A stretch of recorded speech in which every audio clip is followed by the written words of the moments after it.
mong sabihin na yung inawit mo ay paboritong kanta ni Ricky na sinalin awit ni Pete Lacava. Ang original title ay That's All. So nakalimutan kasi matanda na.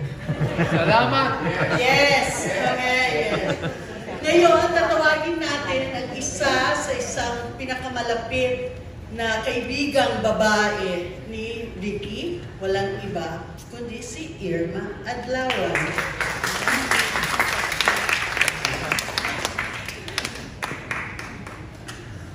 Magandang gabi po sa inyong lahat. Ako po si Irma Adlawan. Tagal na po kami magkakilala ni Ricky. Ang totoo po nito, dapat po yung kauna-unahan kong play sa Universidad ng Pilipinas, siya dapat ang partner ko. Pero sikat-sikat na po siya noon eh. 1980s. He should have been the Demetrius to my Helena in Midsummer Night's Dream, Shakespeare. Pero hindi po nangyari yun. Pero nagkita pa rin po kami sa teatro. Teatro pa rin po kami nagkakilala. Tapos sinabi ko sa kanya, alam mo, dapat partner kita, sabi ni Tony Mabesa eh. Kasi busy ka, so hindi ka naging partner ko. Sabi niya sa akin, buti na lang hindi tayo naging partner. Kasi kung hindi si Dennis Barasigan na napangasawa mo. Talaga. Pero hindi kita sasagutin kasi masyado kang gwapo. Saan ka lang ng ulo sa akin. Then from then on, our friendship blossomed into a mutual understanding, love, respect, adoration for one another.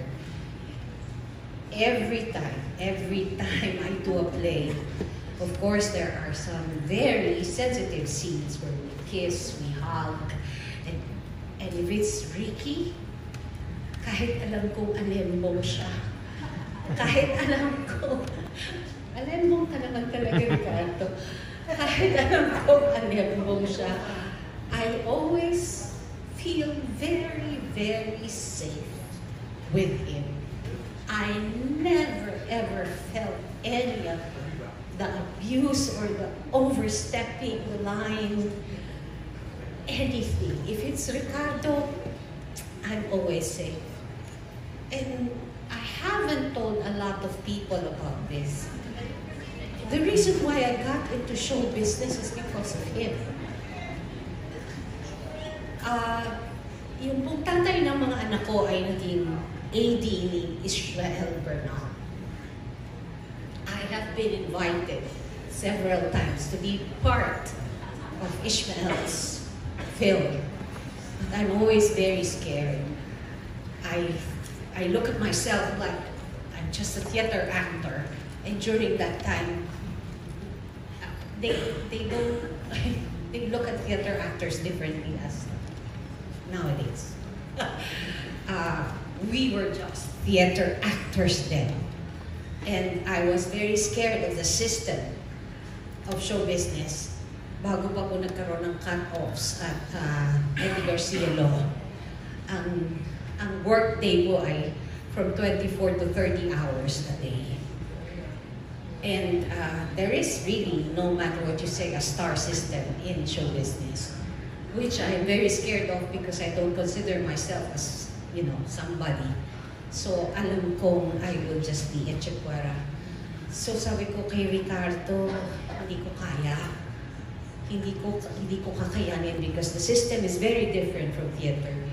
We go to, it's the time, the waiting time, hindi ko kayanin. Siya po ang pumilit actually sa akin. Siya po yung nagsabi sa akin na, sige na, pumayag ka. Magdidirect. Sabihin mo kung magkano gusto mong bayad sa'yo. Ipaglalaban kita. Ay, maliit pala. Ipaglalaban kita.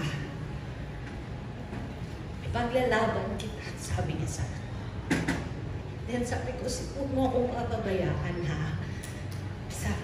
hindi kita pa. And he made true his promise. And then from then on, I was able to get into the business. I've never thanked you enough, Ricardo. I've never thanked you enough for that. And actually, I've never told you how thankful I am for what you did and you've done to me. For always making me feel safe, for always being there. Kahit hindi tayo nakikita palagi, pero pag nakita tayo, parang kahapon, parang kagabi lang tayo magkasama. I was very happy I was able to work with your daughter. And let me make a solemn promise. Ara, if you need help, you can call on me. Anytime.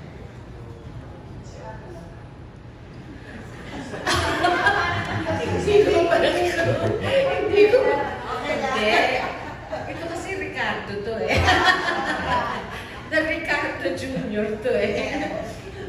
I'm really in front of your dad. I am making a promise to you and to your dad. If you need any help, I will do the same thing that your dad gave me.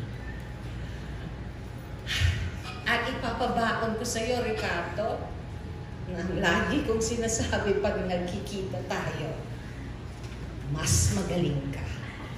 Mas magaling ka. Mas magaling ka. I love you, and until we see each other again, be an angel and guide us. Show us. Teach us. Forever, my dear friend, I love you.